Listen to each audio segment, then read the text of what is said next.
Story from hoops, social building roots where I stand. Home with legends reminisce, shaping who I am. Culture in the moment, every voice gets a seat. We rise together strong, community complete. Fluent from sports, fluent, making knowledge appear. Turn the jargon to a language every fan can hear.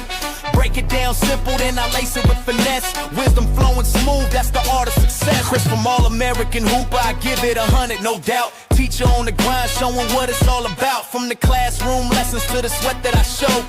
Built for the hustle, that's the only way I go. It's Jalen Carter on the beat. Every bar's in tune, turn arenas to a stage. Make the culture boom. Notes hit like buckets, rhythm sharp as an axe. Soundtrack of the moment. This is NBA, man! Lights up, we taking it higher.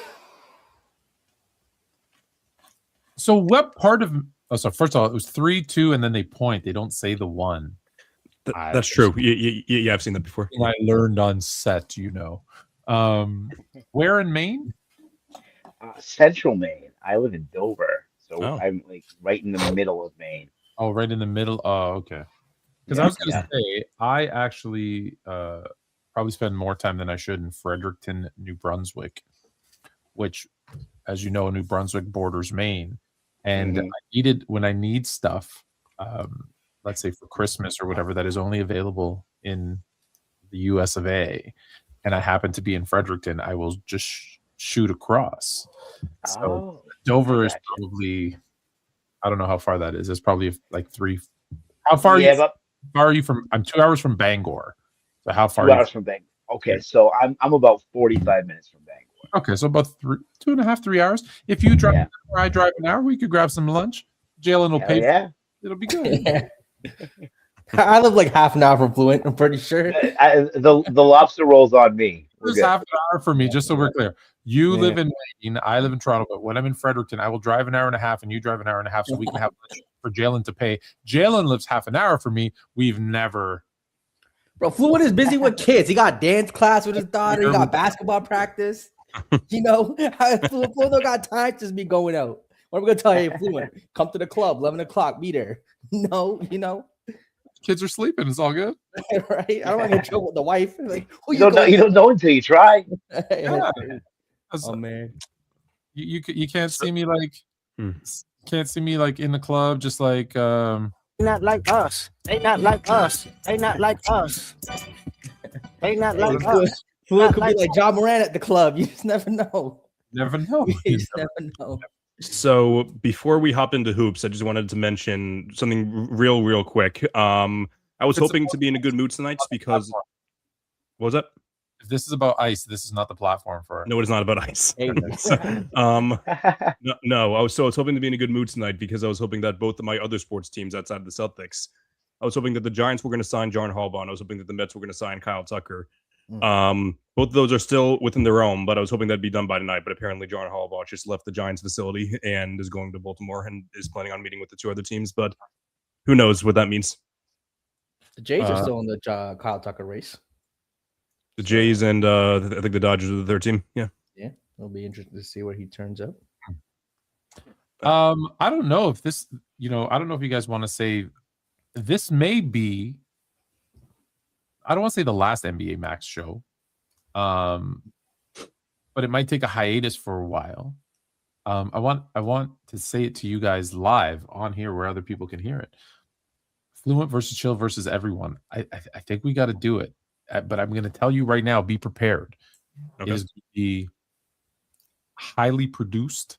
There will be commercials, and it's going to be like an hour. Like it has to be like starts at this time, ends at that. Like it's going to be that type of production. Like so I'm hoping for next week for a premiere, but it might be, or maybe what's the first February? What's the first Wednesday in February? I think the 4th, I want to say. Or is it the...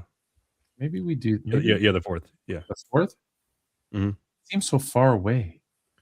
We could do... Yeah, that does seem far away because I was thinking we could either do it either that earlier or we could even just do it... Next week will be the 21st. Just do the 21st. We could do the 21st. We like another way, if we want to set it a true deadline, we could do it on the 11th too. That's the first Wednesday after the Super Bowl, unless we wanted to get it done earlier. Oh, all right. We'll talk off air.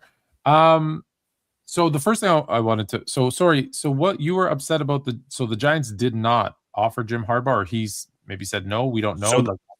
So they wanted, apparently the reports were that they were planning on like not allowing him to leave, like as in like hoping that he would accept the job on the spot.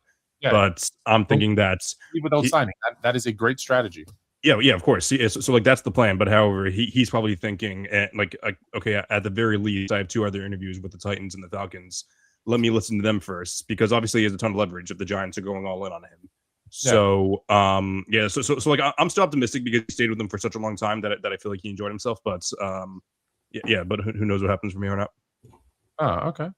Imagine fighting over a mediocre coach.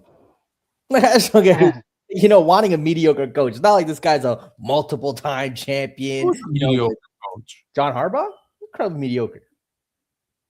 A lot of coaches. Mike Tomlin, incredibly mediocre. 1 Super Bowl in 6 years. Tomlin is 100% overrated. That one I agree with. We had this discussion yesterday on Fluent and Chill. I said, for a coach to be great, they need to have at least, ideally all 3, but at least 2 of these 3 things. And if they're only going to have 2 of the 3, they need to be exceptional in one of those 2 things. In 2 of the, if they're only both those 2 things. Okay. All right, let's hear them. So you need to regular season success. I think that's important. Of course, it's important. You have to do that. Playoff success, I think, is the second thing. And the third thing, for me to consider you like listen, I'm not saying you're bad. I'm just saying for me to consider you an all-time great, you have to have a solid coaching tree. So coaches that you developed that became great coaches.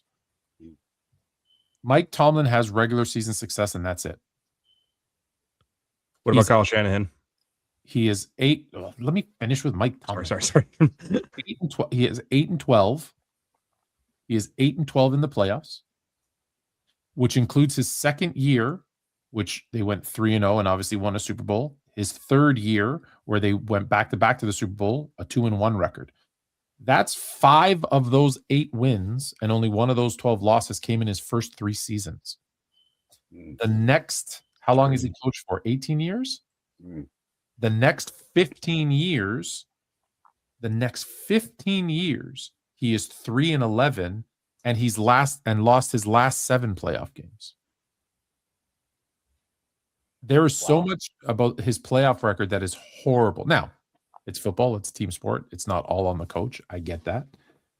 His coaching tree, can you give me 3 guys? No. So he was a really good regular season coach who never had a losing season. But even though he never had a losing season, in those years, he still missed the playoffs like 6-7 times. I don't know. I'm a 6, 7. No. I won't do that. Oh, no. So it's like I'm so torn because he's had so much, he's never had a below 500 record. That's impressive. Especially with some of the teams he had.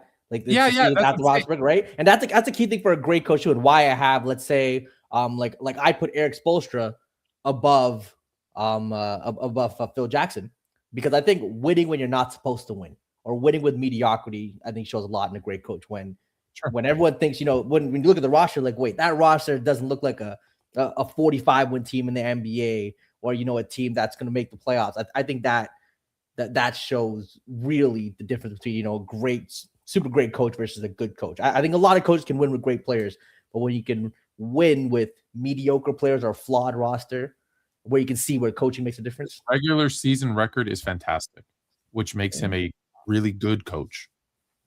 The other stuff stops him from being a great coach, right? Like Bill Belichick, you could say doesn't have a good coaching tree either, right? If you look at Charlie White and the, Josh McDaniels and the Romeo Crennels, like all the great coordinators that came out of there never had head coaching success. However, if you look at his regular season and the playoffs, and granted he had the greatest quarterback of all time, so that sure helped. But he had exceptional success in both of those other 2. That's why I say, okay, I'll give him the pass on the coaching tree. It's just, again, it doesn't mean he's bad. He's really good, right? He'd probably go down, go in the Hall of Fame as a coach. And I wouldn't bat an eye if he did. I'm just like, I'm not going to put him in a conversation with Bill Walsh, Bill Belichick, all the Bills. You know what I mean? I'm just not going to be in that conversation. So is Mike Tomlin like the Doc Rivers of the NFL? I'm trying to get along. Hey, I've heard the comparison lately. I don't think that bad. Yeah, he's not as bad, but like living Rise off of of the one Chills, championship. early success, way too long. Yeah. You know what he is? He's the Wilt Chamberlain of NFL coach. You know what's Okay. the crazy stat with the Steelers though was that they've had 3 coaches since 1969. That's crazy. wild. 3 Yeah. coaches since 1969. Yeah. It went straight from Knox Yeah. to Knox. Yeah, Knox to Bill Cowher. Bill Cowher, yeah, but to Tomlin.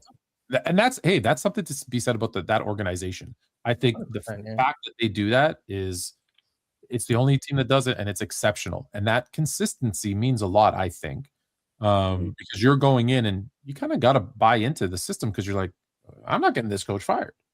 I got to buy in. I'm not like they're going to step down like when they want to. But the thing is though, have any of those Pittsburgh coaches ever gone on to coach anywhere else? And the answer Howard retired right after, right? Howard retired right after.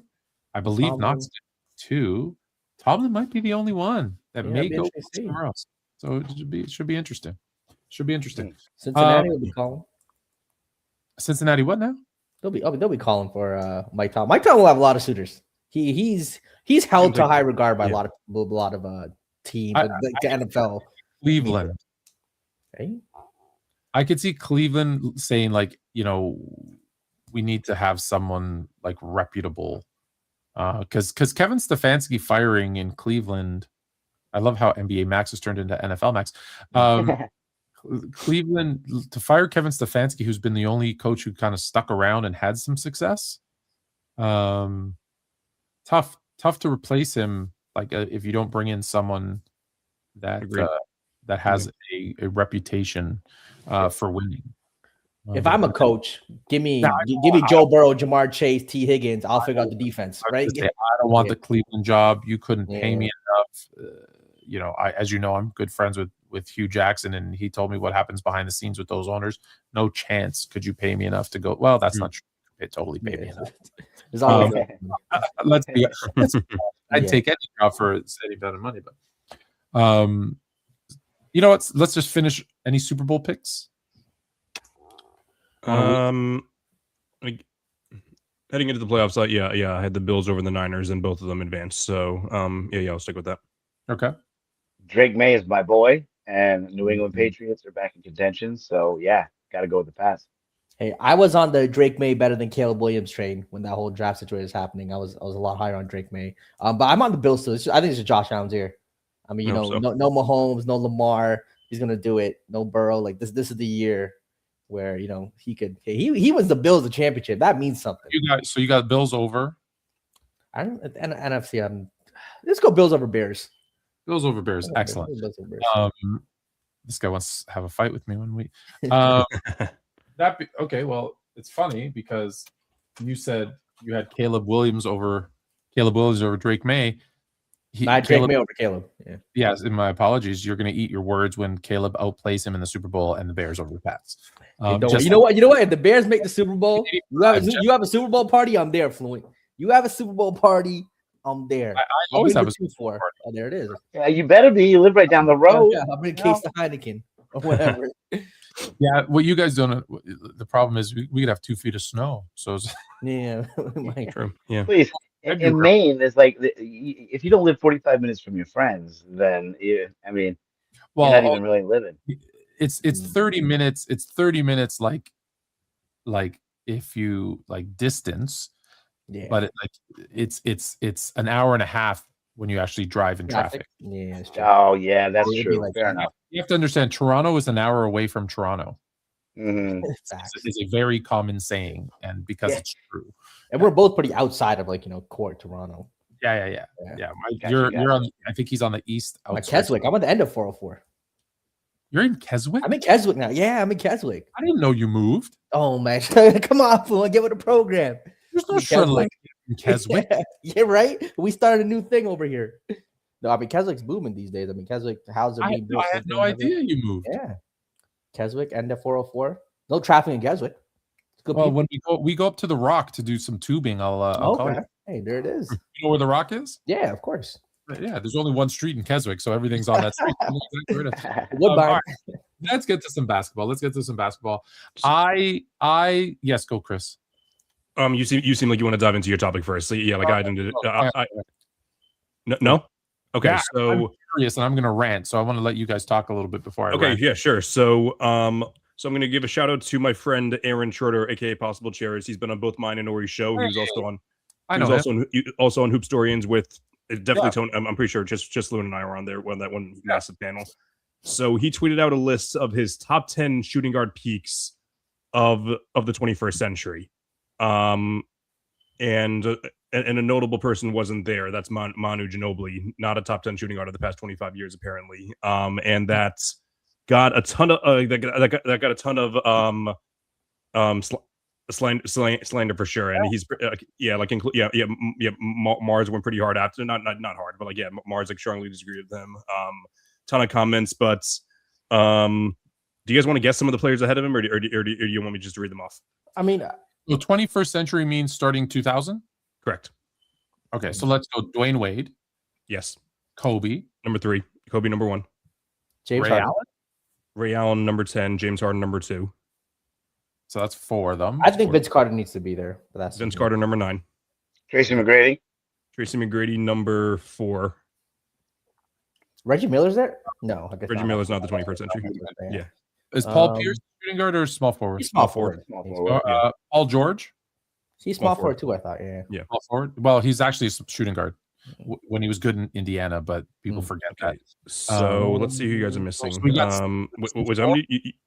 Oh wait, was Gilbert Arenas shooting guard? He's a point guard. Klay Thompson's there. That's kind of Klay Thompson can't be higher. Klay Thompson's on. Yeah, he's not high. And Klay Thompson. So there's 3 players that I know for sure you missed, and I'm pretty sure.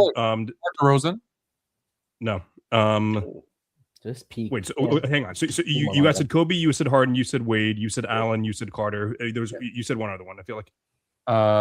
T-Mac. T-Mac. Yeah. Someone said T-Mac. Yes. So we're missing 4. Yes, Iverson. 4. Iverson is 7, and you're missing 3 more. There's a. Give us some hints. Don't tell us like what years. Okay. Or what team? Okay. I'll just say one of them was drafted in 2017. Other one drafted in 2015, and I think the last one was drafted in 2020.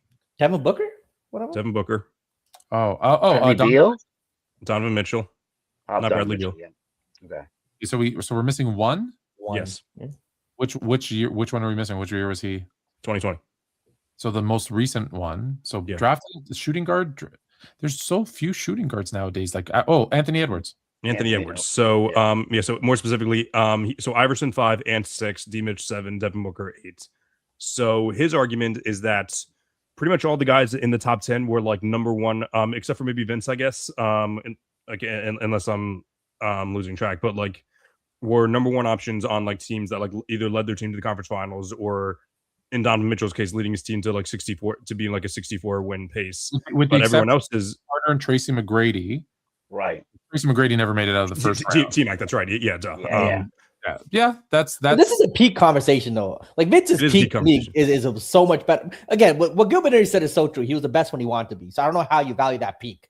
Right? Yeah. He was literally the best player in the league when he wanted to be. Right, it's peak. It's peak, yeah. So what do you say to a guy who could be the best player in the league when he wanted to be any given night? And to me, I don't think Donovan Mitchell, Devin Booker, maybe not even Anthony Edwards ever reached the levels that Vince Carter reached in the playoff series against Allen Iverson.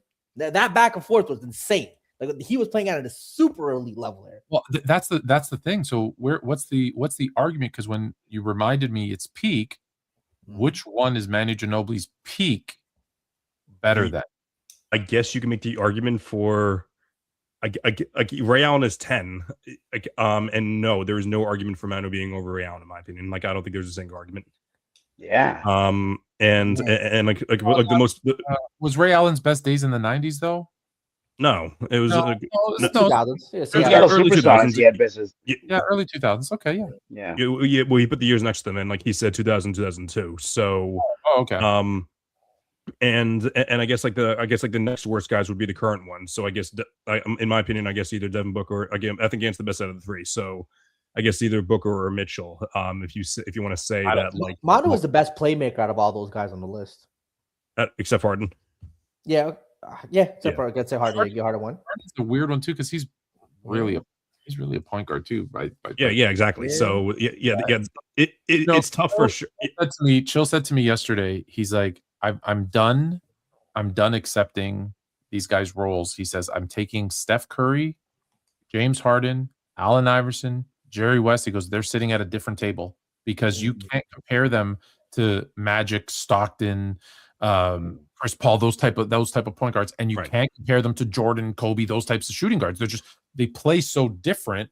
So it's like there's another table now for guards for those guys, and I'm like combo guards. Yeah, I kind of like it. I get it. It makes sense. Yeah, it really does. Yeah, just to come to the defense of Aaron for a second, I guess the number one argument for Manu is that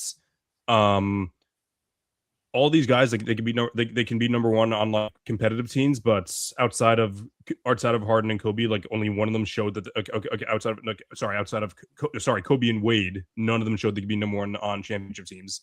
And is there an argument that Manu fits is more scalable to like his game is able to fit better next to other stars more than those other guys? I don't know. I'm just I think fitting in as he was the third option. He was the sixth man. I know he chose to come off the bench. He could have been a starter, but he was the third option / sixth man. Lots of people. Him fitting in as a championship player, I don't know that helps his peak. I don't know that helps. Probably not. No, yeah. Well, like I guess the argument that I would give is that 2005, a lot of people said that he should have won Finals MVP over Duncan. Sure. Well, sure, but Cedric Maxwell won Finals MVP. Iguodala won Finals MVP. Like I don't think that. If that's, I guess again, it's peak. So, but that's a series. If I have a team that's good enough that I can have Kobe coming off the bench and being my third option, true. Like you don't. Of course, he's such an eye test guy though too, because we understand the role he played, the sacrifice he made. Doesn't mean he's great. Yeah, exactly. It's just for peak argument. I think it's he loses. We're just talking like who's good at basketball, like better basketball players. He's in the conversation with a lot of these guys. I don't think he could overpass any of those guys either, though. I think he's better at basketball than Devin Booker or Donovan Mitchell. I think he does more on the court. The more I think about it, because I wanted to run to Manu's defense because I don't think he gets enough respect. But the more I think about it, I don't know that all time or peak I can put him over any of those guys like easily.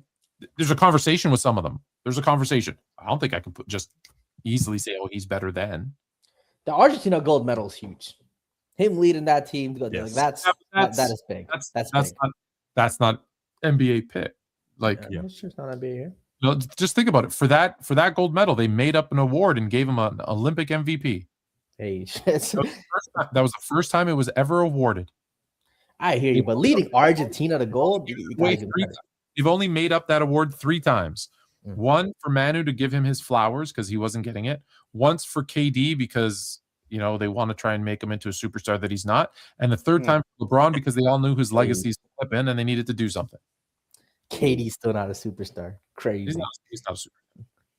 I'm with the logic that he just might be ahead of Bird at this point. If they were up to Tony, he would have like 3 people getting inducted into the Hall of Fame. That's how high standards are with literally everything. Maybe like 13. Maybe not. Cool with it. Yeah, when Tony from Hoopstorians asks, he's like, "Oh, who are we do the Sports Fluent Hall of Fame every year, or just NBA Hall of Fame?" He's like, "Can you give me 10 guys?" I go, "I can give you 2." There's that. I can't give you 10. Would be the whole list of all the time Hall of Famers. No, it's not gonna. Where do you have James Harden on the list? 3rd, 2nd, ahead of Wade. Ahead of Wade. I think Harden ahead of Wade is becoming more and more popular. It is, and I think the longevity thing. The longevity thing is interesting because at some point it's like, man, once you have a certain amount, like Dwayne Wade had about a decade of elite play. 8 to 10 years where he was like superstar elite, could be the number 1 guy. Then the knee injuries kind of happened, and I think he started to fade a little bit. James Harden is some of these all-time numbers. He's probably going to end up top. He's going to pass Kobe. He might pass Kobe and Jordan in points. He won't. No, he won't. Or I think, sorry, no, Kevin Durant will pass Kobe and Jordan points. He'll be very. James Harden might end up top 5, top 6. Harden just passed Shaq for 9 on the NBA's list. He might pass Dirk. So he'll get to 7th. That might be the best that he gets to. So at some point, it's like, damn, the 7th or 6th all-time leading scorer in the NBA is going to have, close to 14, 15. It matters. Like the reason, we hold every single guy on that top 10 list that we hold to a high regard. But not because of the total points. That's a big factor though, because of how they did it. They scored, but also because they got that many points. Look, go down the list. LeBron, him having the most points all time is irrelevant. He is great because of all the other things. Irrelevant's crazy. It's not irrelevant. Like his sustained level of greatness to get there is impressive. If he was 11th, you wouldn't still have him. If he was 11th all time, you still wouldn't have him as the greatest player of all time. I still have him as the greatest player of all time. But that's LeBron because he does so many other things. He's also second in assists, or top 5 in assists. You just proved my point. Thank you, Jordan. 2 is Kareem. It's nothing to do with his points. That's why he's great. If Kareem was not top 10 all time in points, he would not be universally regarded as the 3rd greatest player of all time. If he was not the leading scorer, he would not be on that. He's regarded as this 2nd greatest or greatest basketball player of all time because of what he did in high school, college, and NBA championships, rebounding, leader, like all the other things. But that all-time leading scorer record was the big reason why, especially a lot of the younger people to put him on that list. 100%. The fact that he was able to score that. Michael Jordan passed him without even getting past him on that list. But that's my point. Who's 3rd on the list? Malone. Great. Malone, super underrated. Top 20. That's insane. People aren't saying. And he's the 3rd all-time. But that's also because of his extracurricular activities. People don't want to put him on the list. Again, you're proving my point that it's other things. Who's 4? Kobe. Okay, Kobe, I think. Yeah. Nothing to do with him being 4th. 5th is. Hold on, time out. If Kobe was 20, it was a 23rd scorer all time. Would we hold him as a high regard? No, we wouldn't. Stop it. The reason why Kobe's in the conversation for one of the greatest scorers of all time because he's also top 5 in scoring NBA all time. I bet you if you ask people where does Kobe rank top 10 all time, they don't even know. In scoring? Everyone knows. Most people would say top 5 though. Mm-hmm. Okay, because maybe even top 3, because he was top 3 for a long time, Who's 5th? Where were we? 5th or 6th? 5th is MJ, and then would 6 be Dirk or would it be someone else? I think 6 Dirk, and then is it Durant after that? Yeah. See, Durant. Look, at some point, Larry Bird is great, and you could make a case that he's a better player for sure. That's a debate to be had. But at some point, like Larry only got a decade because of his back. There's right? better he had overall. A better decade. Yeah, but Kevin Durant, at some point, it's like, all right, if he's at 15 All NBA caliber seasons, over 50% more than Larry Bird. Jalen, the issue with that is like talk about Kevin Durant's longevity all you want. Is that in all the extra years at the tail end of his career, he was only playing 60, 65 games a year. That's true, but we got to stop just like pushing the narrative that it's just longevity. No, just longevity would be averaging 6 points in the last 5 seasons. These guys give you 25 a night. This is sustained greatness of longevity. This is not Robert Parrish longevity, Vince Carter longevity. You know what I mean? This is different. 25 a night now is the equivalent of 15 in the 90s. So there's 15 is strong. I think it's less. 15 is strong. He's still an elite scorer, right? He's still one of the top 10 you can scorers in the NBA. How much easier it is. How high are you on John Stockton, just overall? High on John. I'm probably less than Fluent, but more than the average person. Definitely more than me. More than the average person. Because like I said, that's the state level of the greatest has to matter. John Stockton's a great example of how you can't put too much weight into having more total points. John Stockton has more total points than Bernard King, than Tracy McGrady, than like all these great scorers, and he's not a better scorer than them. Without a doubt. Without a doubt. Exactly, without a doubt. So that's why I say it means something to be in the top 10 all time, but it doesn't mean something at the same time. That's all I see. I see what you're saying. Robert Parrish has more career points than Larry Bird. It makes it really hard for me to put weight into who has more total points when I know that Robert Parrish has more points than Larry Bird. I mean, you're going to have situations like that occur, right, where people just play a longer amount of time than somebody else. I also think like when we're comparing players, like I said, Bird versus Durant, at some point, is it just like Durant's just played for too long at too great of a level where you have to put him ahead of Bird? Like even if you think Bird's a better player, I completely understand that, right? The eye test. But at some point, like, if you have 50% more all NBA caliber seasons, all-star seasons, elite seasons. At some point, it's like, all right, I just got to give it to you. So you would give the nod to someone who was great for longer than someone who did more in less time. No. I think if it's close, like I think if there's a debate, if you have 50% more elite NBA seasons under your belt, I just have to give it to you. Like with Durant versus Bird, like again, my eye test, I'm like, okay, you know what? I think Bird's a better player. Even though Durant is nowhere near the passer, the playmaker, the defender, didn't win as much. All that, even though everything else sways in Bird's favor, because Durant did it for 20 years versus Bird doing it for 10. There's something he's better than Bird at, obviously, we can talk about the shooting, where they score, whatever. But at some point, it's like, because of Bird's back issues, which clearly stopped him, right? And him coming into the league when he was, 21 or 22, because he has to do 4 years in college and all that.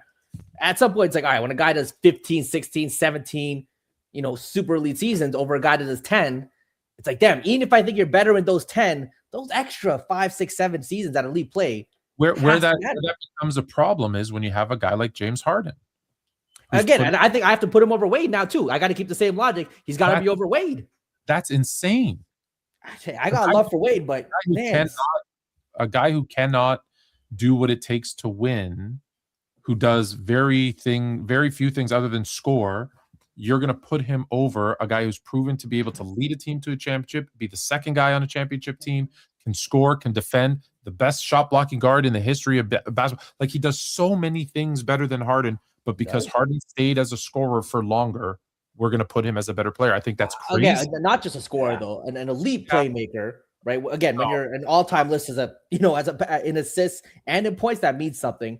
Harden's going to be what is he right now? He's top 10 in assists too, I believe. Is he no? Or close to it? Yeah. So he's going to go up that list, up the all-time list. We're talking again. Yeah, is he a porous defender? Sure, but I think a lot of people overstate his playoff failures. I don't think it's all on him. It's just sometimes you're unlucky. The team. So then you should have John Stockton as the greatest point guard of all time, and in your top. Because with Wade and Harden, it could be close. Like, there's debate. To me, like Magic Johnson, or if you want to say Steph, are noticeably so much better than Stockton. His longevity doesn't quite close that gap. The gap between Magic and Stockton's in the top 10. He's in the top 10 without a doubt. I think Stockton versus I want to think who's a debate that I'd have.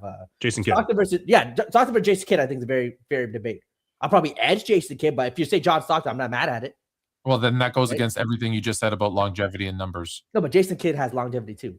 No, he doesn't. Not like longevity. To an extent. Stockton's like a longevity god. He's the guy. Don't be wrong, 100%. Yeah, for sure. Jason Kidd is the guy you talked about, who at the end of his career was averaging 6 a game, just hanging around. That's what he did, though. So like the comparison would be more. I have Stockton ahead of Derrick Rose, but some people have Derrick Rose ahead of Stockton. John Stockton is the only other player other than Magic to average double-digit assists for his career, and he played twice as long. Not only is the only other guy to average double-digit assists for his career, he also has significantly less turnovers than Magic, and he leads all time in steals and assists, two very important stats, especially for a point guard. Like, if you're going to say these greatness for a long time, no one was greater for longer at the two most important things that a point guard does up until the last 5 years, which is assists and steals. Like, if you read what a point guard's supposed to do, it's supposed to be facilitate, assist, and get steals on defense. That was their job for 70 of the 75 NBA seasons. He did it better. I might have to edge Stockton. Make points. I'm at edge Stockton. Yeah, I edge Stockton. Look, he's in my, to me, again, he's up there. He's in that, to me, in that 5, 6, 7 range. I have Stockton higher than most. Okay. Westbrook's going to be up there too. Like, his counting numbers are insane. Shout out to James Harden. This all started with Manu, but shout out to what's the guy's name again?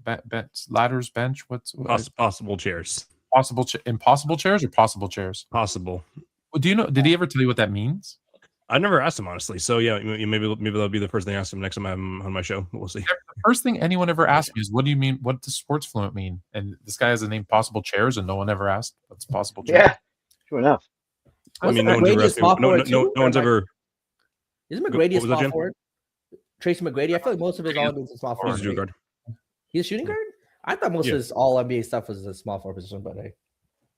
I think he was listed as a small forward in Toronto, but he was only there for 3 years. And then when he moves to Orlando, he's listed as a shooting guard, which is why I hate that whole what they list you as. Like, but anyways, I hear you. Yeah, you know what it was? It's the only thing. Like, it's the only thing that's like objective is what you're listed as, and like everything else. Yeah, but like everything else is where it's like arguing semantics at that point. So rather it's easier to say, okay, Tim Duncan, though technically a power forward, listed as a center. Let's argue listed as center because objectively he played more minutes as a center according to Basketball Reference. Even though, but actually, that's actually not even true. Okay, no. I said according to Basketball Reference. Yeah, like I know it's not true, but it's the only thing that we have though.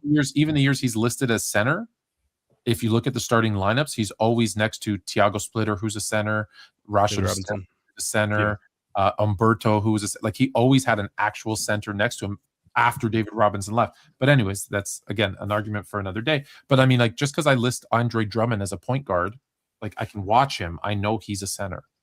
You know what I mean? Like when listen, not to pick on LeBron, but it's easy. LeBron James. That season that he was listed as center was 1,000% for narrative and legacy, so that he can say he was listed at every position. Because if you look at the roster, they had Anthony Davis, who was listed as a center, who we know likes to play power forward, but listed as a center. They had DeAndre Jordan, listed as a center, who cannot play any other position. Dwight Howard, listed as a center, can't play any other position. Jay Huff, listed as a center, can't play any other position. So LeBron was the fifth center on that team. Please, you did it. You did it for a narrative, and that's the shit like that. That play center.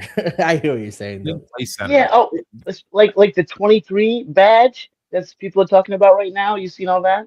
I think that's nice. And that's cool. Yeah, you do something great. Like, yeah, let's he broke a record. No, he broke a record for seasons played. To honor that, I think that's awesome because he's not going to have a trophy or anything else. I think the badge of 23. Now, I would have said wait until he retires and then make it 24, 25, whatever it is that he finishes, however many seasons, and have the entire NBA wear a 25 badge with him doing whatever with the powder thing that he stole from Jordan. I guess everything he stole from Jordan, let's be honest. I like that idea to honor him playing that long because it is special. Like, let's not, I give LeBron fans, I stick it to them a lot just to mess with them. But what he's doing for the amount of years he's doing it is, we're never going to see this again. Right. So I appreciate it. I hope everybody else appreciates it. We're never going to see this again. No. 100%. I guess it's just that I think it's the aesthetic of it. It becomes a little. It's kind of a turnoff to people that are like, why does he do this type of stuff? I think it's they got the call from like Upper Deck or the sports cards people. They're gonna sell that patch for that card's gonna be worth like $500,000 million, right? There's gonna be a piece of the patch, and people. That's gonna be the rare card out of the set. True enough. $1 million. I hope I get it. Right. What my rant was about was, can we stop fucking retiring people's numbers? Preach. The Charlotte Hornets are now about to retire Del Curry. Del freaking Curry. Yeah, it's low. Number 30. Great number, by the way. Speaking of number 30s. What up, number 30? You go to bed? Oh, you don't know? Okay, then I'm not going to hug you. Get out of here. They're going to retire Del Curry's number 30 in Charlotte. For those that don't know, Del Curry, of his 15-year career, 16-year career, played 10 seasons in Charlotte, never made an All-Star game, never made an All-NBA team, was sixth man of the year one time, averaged, I want to say, 6.3 rebounds and 2 assists for his career. This is not a retired number guy. The only other number retired by Charlotte, by the way, so you can't say, oh, they just retire a lot of people, is Bobby Phills, who played even less and did even less, but died. And they retired his number, I think, in memory of, as a tribute. This is ridiculous. Okay, so he's the second all-time leading scorer in Charlotte Hornets history. Well, yeah, they have a 25-year history. So the Raptors should be retiring who's second all-time on their list. Kyle Lowry's number. Lowry. I mean, they should retire his number. But Lowry made half a dozen all-star teams. He won a championship with them. Yeah. Yeah, he won a championship with them. He was like a leader of that team. He was a starter, for Christ's sakes. Del Curry started one game his whole career in Charlotte. Wait, what? He only started one game? Yeah, he wasn't a starter. I didn't realize it was that bad. Jesus. Yes. Well, I feel like Steph kind of helped that. I don't know. I feel like that Del Curry brand name. So it was that's 100% it, because like if we're just basing it off the numbers or even the eye test, like there's absolutely no reason for his number to be up there. So it's Steph, and it's also the fact that he's the not play by play, the color commentator for their so those two things. So he's the color commentator. That's why we're retired the color. Yeah. So like ambassador status. It's not my decision, but like I'm just saying. I want to give you some other number twos, because that's the only thing people could tell me is he's the number 2 all-time leading scorer in Charlotte. But they haven't retired the number 1.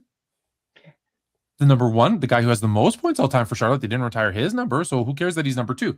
Who's number 1? Glenn Rice says that. Yeah, Pau Gasol is the number 2 leading scorer in all time in Memphis history. Should they? Marc Gasol, excuse me, not Pau. Marc Gasol. Should they retire Marc Gasol's number? Should the Cleveland Cavaliers retire Ilgauskas' number, because he's second all time in Cleveland points? Yeah, should they retire his crazy number? What about Randy Smith?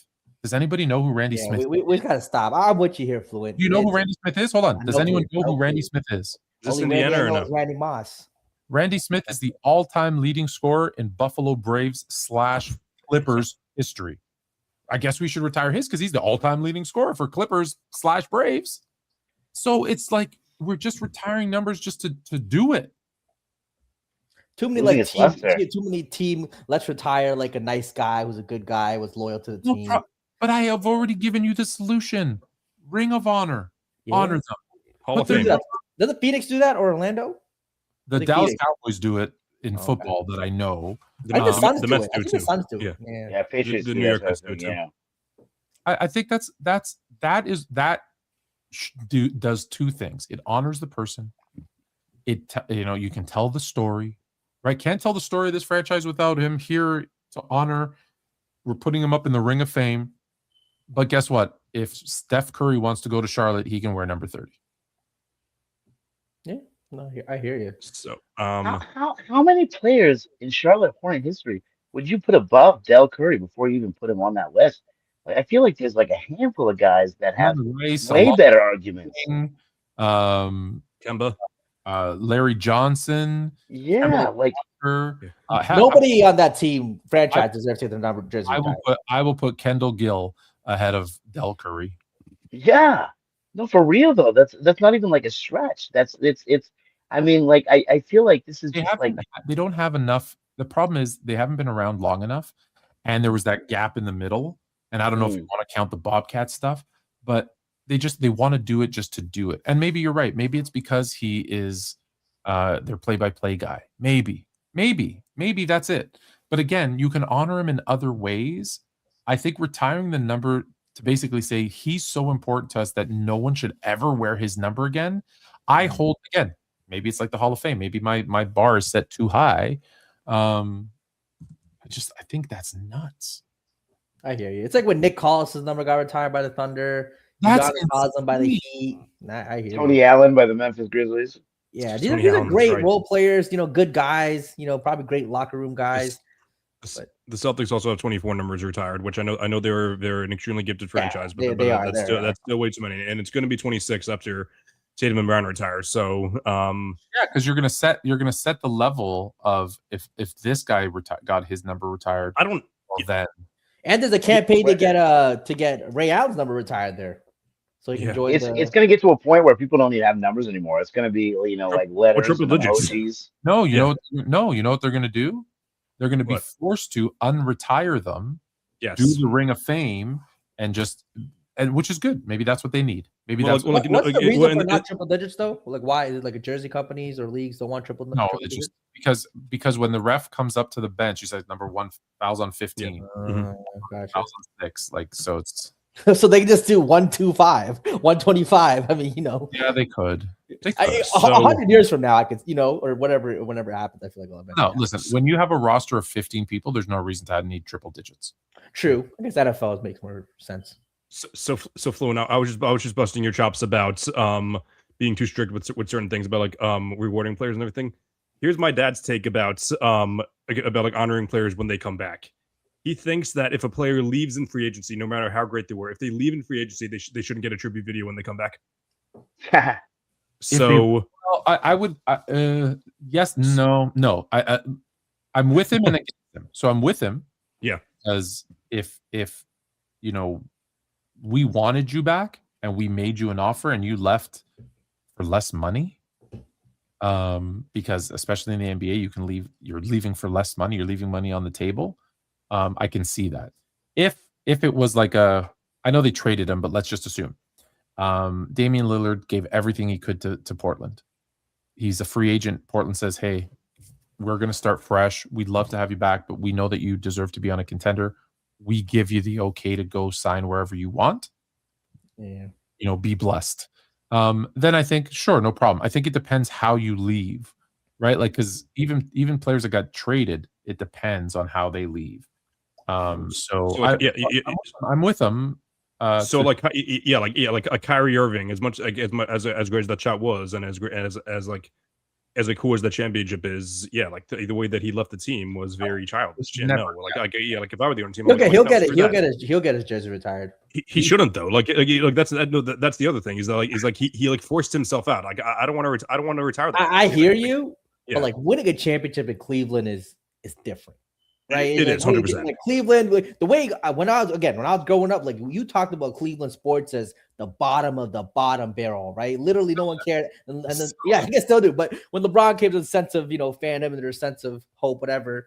And Kyrie was a big part of that. I mean, you do agree though? LeBron's 11 years in Cleveland are still like a failure, right? A failure on the part of Cleveland and the ownership team and management. I think they should have waited. No, not him as an individual. Cleveland as a team. Yeah, if you had the greatest player of all time for 11 years and you could only got one ring out of it. Yeah, I hear you. That's not great. I hear you. I know that 100%. No, I'm with you. 100%. You call him the greatest player of all time, but let's compare him to the actual greatest player of all time. Jordan played 11 full seasons in Chicago. Mm-hmm. Got him 6 rings. And never had to face the Kevin Durant Warriors. That team was successful. 11 years of LeBron, 1 ring, not successful. Shoot, if only that GM could have drafted LeBron or Scottie Pippen. Could have been. I don't think it matters. You were the number 1 seed in the NBA back-to-back years and lost with home court advantage in back-to-back years. Like it's just that's why I say it's just like as a team, like even LeBron on the Lakers. Yeah, if you think about it, 100%. 8 years, 9 years. We also got to think about what he inherited too, as well. But look, he came to the Lakers when they were in a dead era after Kobe with some young pieces. Those young pieces, if they would have kept those young pieces, I always say that 100%. They should have kept it. They could have. This is the thing. Even New York did this mistake too with Carmelo Anthony. They could have waited literally 3-4 months, till the offseason. Could have brought in a superstar with a great team. But this team had to give it that New York. Can you imagine that Knicks team with Carmelo, with Danilo Gallinari, Will Chandler, all those players? Do you know who's on that Lakers team? Oh yeah, Josh Hart, Brandon Ingram. That team's not winning a championship though. No. Hold on, wait. If they grow into it with Anthony Davis, I think they might. What do you mean with Anthony Davis? They had to get rid of those. They had to get rid of those players to get Anthony. No, but he comes to free agency though. If he came to free agency, okay. Yeah. You add him to that core of young guys. Hear me out. They had Julius Randle, Kyle Kuzma, Brendan Ingram, Lonzo Ball, Josh Hart. Yeah. Wait, time out real quick. Are you talking about if they didn't get LeBron, or are you talking because in order for them, they have all those guys when LeBron is there. Well, in order for them to get LeBron, they had to cut Julius Randle though. They had to not offer him the RFA. If I'm not mistaken, I'm pretty sure that was a money thing. No, I'm almost positive it was because he never played with LeBron. Oh yeah, maybe he didn't. Maybe he didn't. Yeah, he didn't play with LeBron. Maybe Randle. I think because Kuzma was starting for him then, right? Yeah, so I think Randle left. I think right, Randle leave. I still think they could. Yeah, even without Randle, with Josh Hart, Brandon Ingram. I think they could have. I think they could have gotten rid of some other players instead of Randle. I think they made. That's what I'm saying is they made mistakes. Probably, around that part, sure, yeah. And instead of keeping that core, okay, look, you have to pick who's better. Listen, personally, even them picking Lonzo Ball when they should have picked literally anybody else in that draft. His career kind of tanked too because of his own knee situation. He knew he was going to be trash. I think if he stayed when he was healthy, he was. I think that's a little. I think that's a little revisionist. He was a good rotation NBA player. Was he going to be a star? No. You're telling me after all the hype and all the crap and his dad and all that stuff, you thought it would be a good idea for any team to draft him? I mean, look, that has nothing to do with whether he was a good player or not, though, right? I can understand. That's really difficult. It's just a different, situation there. But no, with the LeBron, if he was going to be good, what was that, Tom? I said, do you know who was in that draft? Jason Tatum, Donovan Mitchell, De'Aaron Fox, Bam Adebayo. Bam Adebayo would have been amazing. If they had Bam and they had bring AD to play the 4 and the 5 with LeBron there, with Josh Hart, and literally everyone picked after Lonzo Ball is better. Not Josh Jackson, though. Okay, not Josh. Well, no, come on. Jason, hold on. Jason Tatum, De'Aaron Fox, Lauri Markkanen, yeah. Zach Collins, Malik Monk, Luke Kennard, Donovan Mitchell, Bam Adebayo, John Collins. I'm at pick 19. Malik Monk and Mitchell next to LeBron. Jared Allen, OG Anunoby. There's literally every draft would have been. I think you're listening to guys that are hindsight now. Like Lonzo Ball, if he stayed healthy, would have been better than Luke Kennard. Lonzo was a good player in college, high school. Let's not act like he was a scrub. The hype you could say was overdone, but he was still a top 10 pick. For sure, top 5 pick too. Now, granted, you didn't know you were getting LeBron, or maybe you did. I don't know. But Lonzo Ball with LeBron is redundant. They also signed Rondo that offseason as well. Yeah, Rondo makes sense with LeBron, but yes, again, Lonzo Ball there's no spot for him there. Magic got caught up in the hype. He got you right. He can't do what he does, and that's what I'm saying. Literally, they could have accidentally picked any one of those guys, even though they would have said, "Okay, they're lower on our board, they're less talented, or whatever." But it would have been a better fit. That's all I'm saying. And then giving away all of those pieces when you could have waited the 3 months, like you said, signed Anthony Davis as a free agent, and now had however many of those guys you could have kept. Now you still keep the young core, some of them. Again, you have again, it's in hindsight, but Lakers missed on Jaylen Brown and Jason Tatum. Yeah, their draft record in the LeBron years has been Jaylen Brown. I know you Celtics guys love him, but Jaylen Brown, Jason Tatum with LeBron in LA. I don't care who else is around him. We're good. Yeah. I don't care who else is around him. If that's my 2-3-4, I just need a point guard and a center.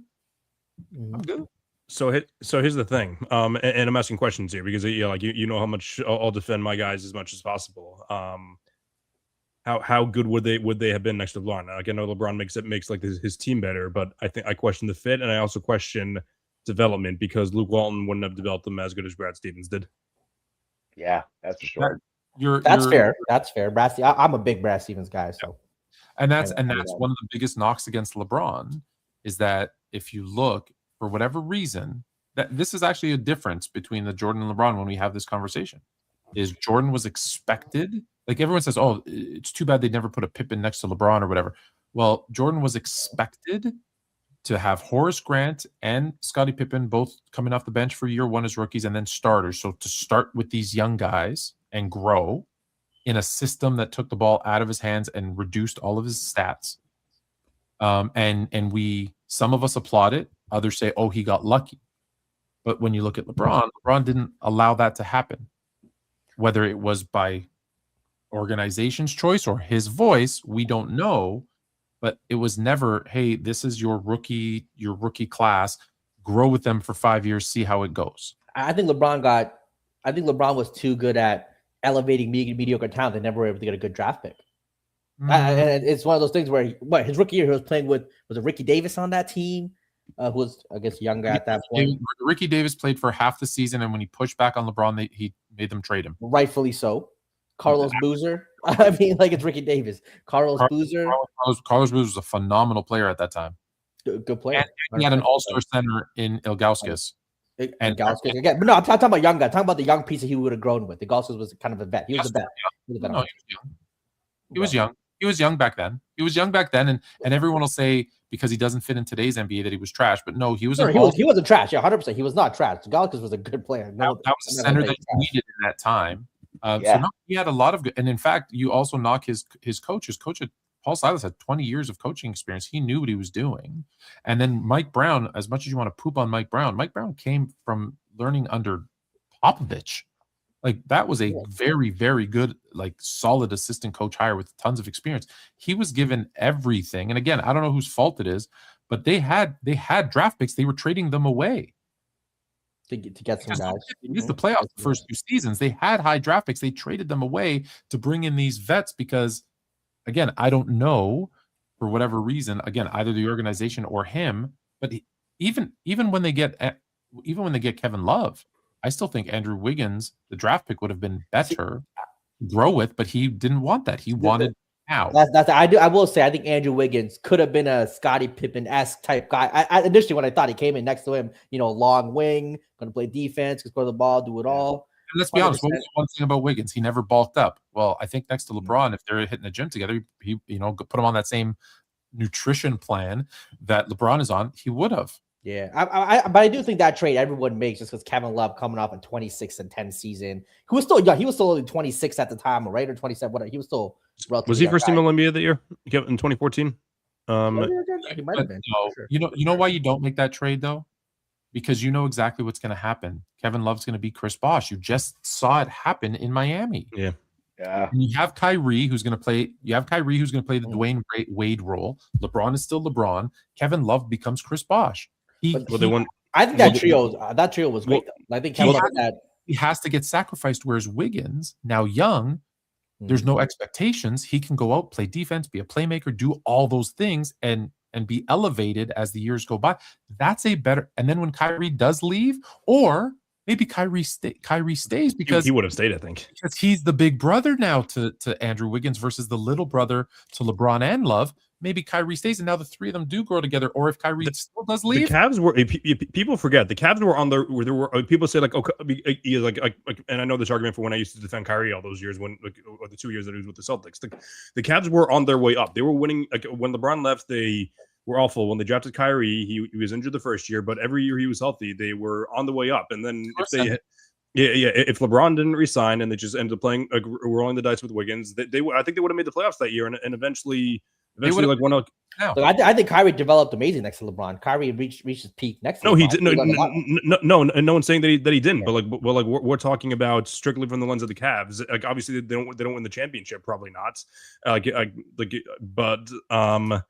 But like as far as it goes for like long-term success, like that could have been a duo for a decade. Who knows? Yeah, I mean it's a solid core. That could have definitely been something that could have lasted for a little while. I think giving them something. Yeah, I think Kevin Love is kind of overly.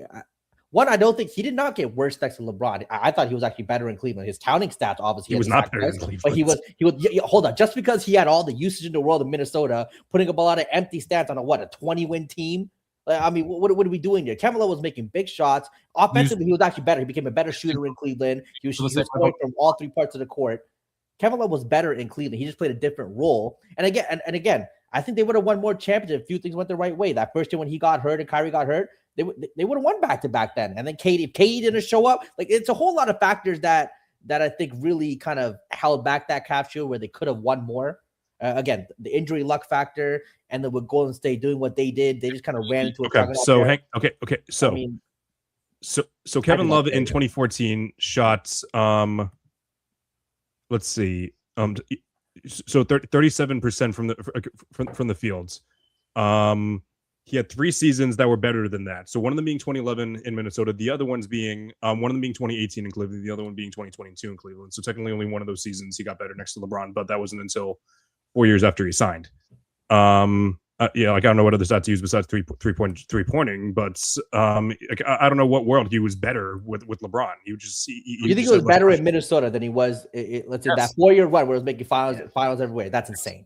That's insane. But that's no, it's not insane. If anything, you're the one. Like this isn't like a. No. Okay, Kevin Love was a better defender in Cleveland, without a doubt. He was a better defender in Cleveland than he was in Minnesota. He was actually tried in Cleveland playing defense.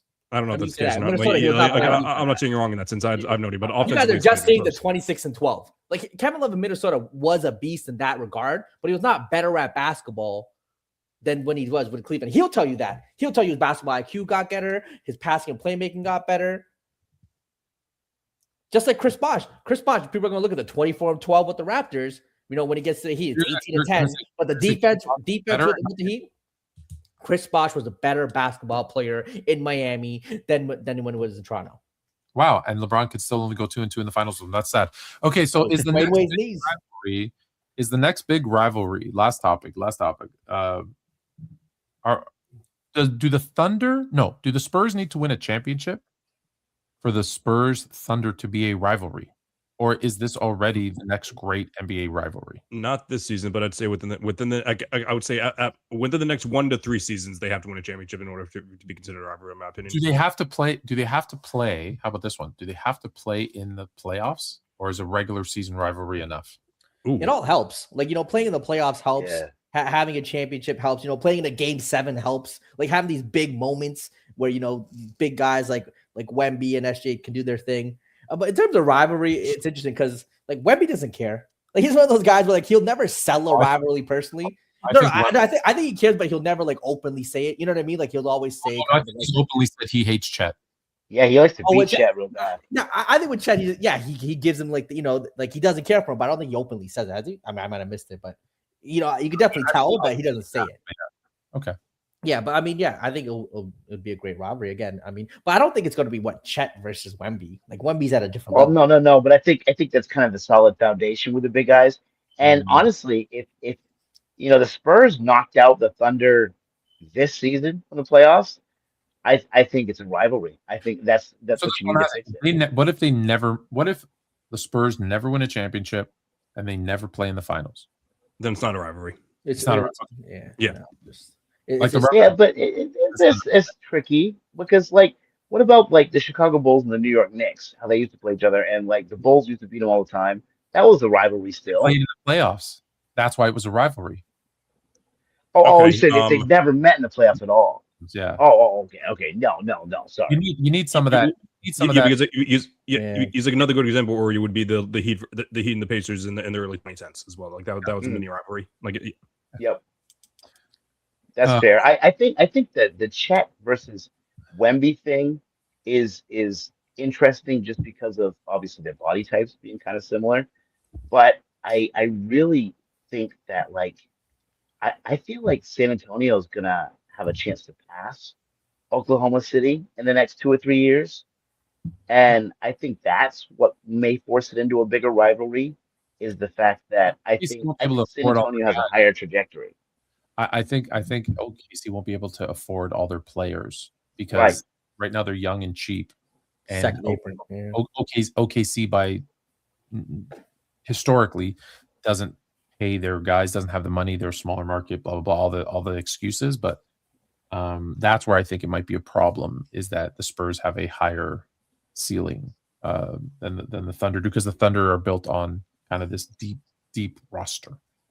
Anyways, that being said, I'm going to give you my stats for 11 games, and then I'm going to tell you the record, and then I want you to tell me what it means, if it means anything. So these are all points and rebounds.